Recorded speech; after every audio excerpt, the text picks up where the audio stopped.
Nah, selanjutnya sebenarnya di cloud computing itu ada karir apa saja sih yang bisa kita ambil untuk posisi-posisi di sana. Di cloud computing itu sendiri kita punya beberapa posisi yang bisa diambil seperti cloud engineer, cloud architect, cloud consultant, DevOps engineer, sistem administrator, technical support, ataupun yang lainnya. Sebenarnya kalau kita bahas profesi, di misalkan cloud engineer itu dia banyak posisi-posisi juga di bawahnya, seperti sistem administrator itu bisa jadi merupakan sebuah posisi di dalam cloud engineer, dan juga cloud architect, cloud consultant itu.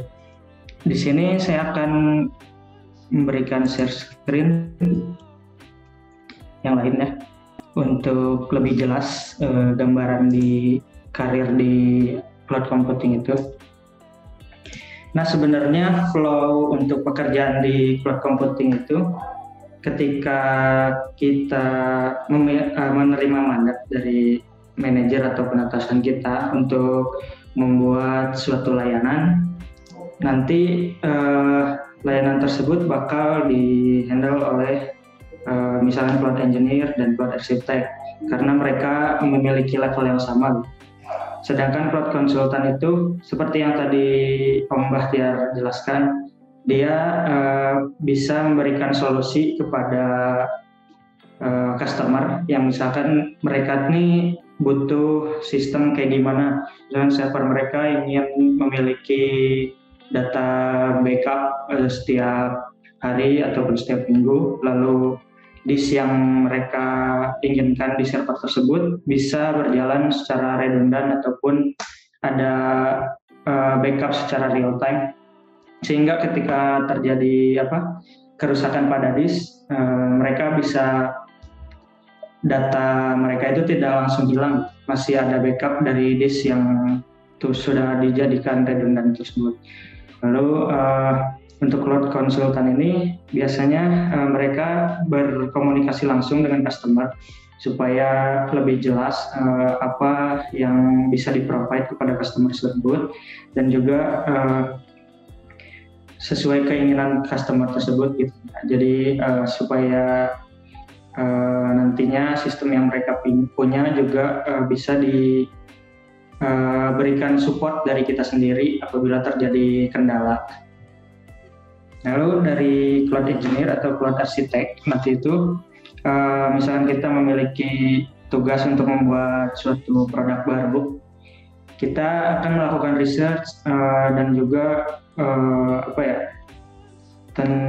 membuat konsep, arsitek, keamanan, dan juga untuk penyimpanannya sendiri. Nanti dari situ apabila produk tersebut sudah jadi, akan ada sistem administrator yang sebenarnya di sini cloud engineer dan sistem administrator itu bukan pekerjaan yang terlalu jauh berbeda, karena mereka sama-sama mengelola sistem yang sudah dibuat, dan nanti apabila terjadi kendala, mereka sendiri yang akan mengecek server tersebut. Nah, di sini ada cloud security dan DevOps engineer juga. Di situ mereka bisa lebih melakukan research ke dalam suatu keamanan, dan juga untuk DevOps engineer dia akan melakukan riset terhadap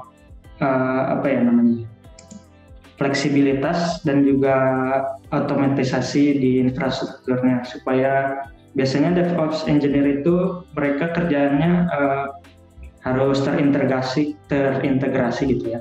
Jadi supaya lebih cepat dan juga seefisien mungkin. Lalu di sini ada level paling bawah yaitu technical support. Jadi technical support ini akan menerima keluhan-keluhan dari customer.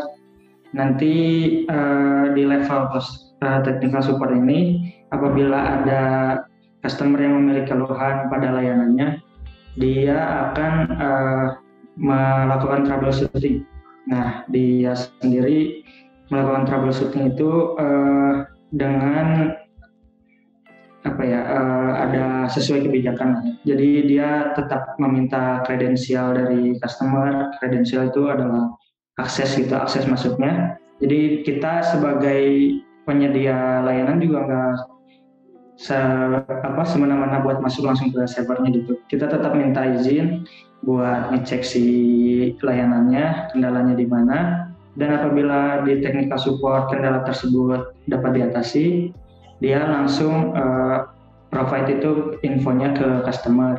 Apabila dari technical support masih belum bisa mengatasi masalahnya, mungkin karena kendala akses ataupun yang permission yang masih belum diberikan gitu, dia akan melakukan follow up ke tim level di atasnya, itu sistem administrator.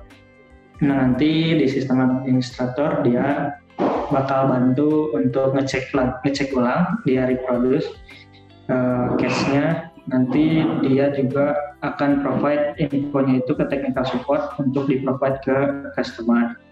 Kalaupun infonya layanannya sudah bisa diatasi.